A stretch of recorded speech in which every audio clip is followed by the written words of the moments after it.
Who won the day in practice, you or Mike? Me. I ain't lose a rep today at DB. I think I went like 2 for 3 at receiver. Yep. How has that competitiveness in practice kind of translated to the field for you, especially when you guys are doing like on-the-ball drills? Yeah, it translates a lot because we take it so serious that it's almost like, game style reps. Like, we ain't finishing to the ground, but everything before that is like game style. So it's definitely meaningful reps, and we be trying to get at each other, and they help us out on Sunday. How you feeling? Good. Could you take us through what, I don't think, well, we definitely haven't talked to you. How did you get hurt in that game? I just took a knee to the helmet on my way down. Yeah, and that's really all it was. Which play was that? It was early in the first quarter. You didn't feel it until like second half, because Dave was telling us it took until about like around halftime you to start feeling those symptoms. Yeah, like right before halftime. Like I think we went back out there for like a 2-minute drill. I think they had the ball at the end of the half. So like I went out there at the start of that drive because I started feeling it. And then when we went at halftime, we just made the decision to shut it down. After the New Orleans game last month, you told us as one of the leaders on this team, one of the highest paid players on this team, you have to be better. Do you have extra motivation going into this game? No. How does it feel to be on the first place team? Feel good. We just focus on going 1-0 every week. You know what I'm saying? We still got to handle our business at the end of the day. JC, you told us, I think it was in Munich, that people better get on the bandwagon because y'all were coming. I understand it's a one game at a time mentality, but how exciting is it to be in this situation, have this opportunity? It's a blessing to be able to be playing meaningful football at this point in the year. But like I said, we still got to focus on going 1-0 every week or every day, really, just winning a day. And like I said at the beginning, letting the chips fall where they may.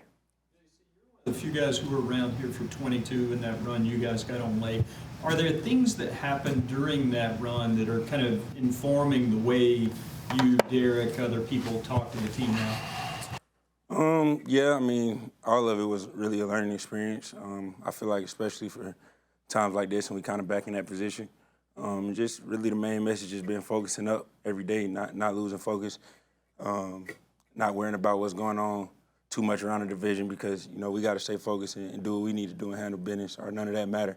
We just focus on winning this week. Speaking of that focus, Dave told us that he went to bed at halftime of that game. Did you stay up and watch it? Yeah, I stayed up and watched. It was a pretty good game. What did you think of Zane Gonzalez making that kick? Man, I was proud of him. I was telling my girlfriend, I'm like, he used to play with us. And, I was just proud he ended it. He was a good kicker. Did you reach out to him? Nah, I ain't reach out to nobody. They still the ops. Yeah. But, yeah, well, he made that kick. Were you emotional in watching it? Because like David said on Monday, he kind of got emotionally involved watching the Saints game against Tampa last Sunday, and he kind of didn't want to do that. Were you kind of cheering last night when you were watching it? Yeah, I found myself in this. I was trying to play cool into the fourth quarter. I think they was down like 2 possessions, and they started to come back. And it got interesting. So yeah, a little bit. You guys have thrived so much as underdogs, and right now, you control your own destiny. This is, what's in front of you.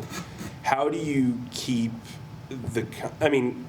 obviously you haven't made it yet, right? But how do you keep guys locked into, hey, we still have to prove ourselves?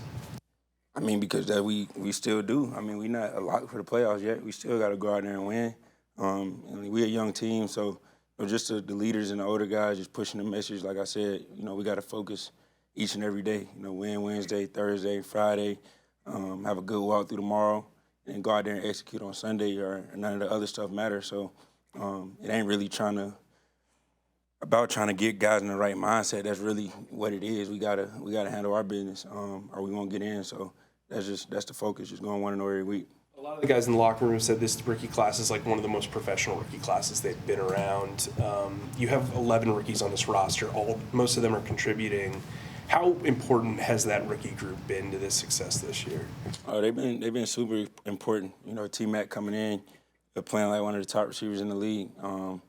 As a rookie, with a young quarterback, and then you look at Nick on the other side, him and Princely, coming in and almost having to play immediately and learning on the go. And it's hard to do that as a young guy in this league, but they've been getting better each and every week, and I'm excited for them. Is there a benefit playing Shuck a second time? I think it was just his second career start last game. Y'all kind of know more about him at this point. Yeah, I mean, anytime you get a chance to, see somebody a second time or, get more tape on them, help out a little bit. But, we still going to have to go out there and execute at a high level. He's a good quarterback that can extend plays in the pocket. He can do it with his legs, and you see him make all the throws when it's money time. So, yeah, he's a good quarterback. How radically different has the tape been from, like, maybe when you studied him against you guys, he was very pocket oriented, and then this past game against the Bucks, he was pretty fluid as a runner. Yeah. How much has the evaluation changed? I think it's just we just naturally getting more tape on him. A little more. So now we're more aware of his ability to get out of the pocket and extend plays.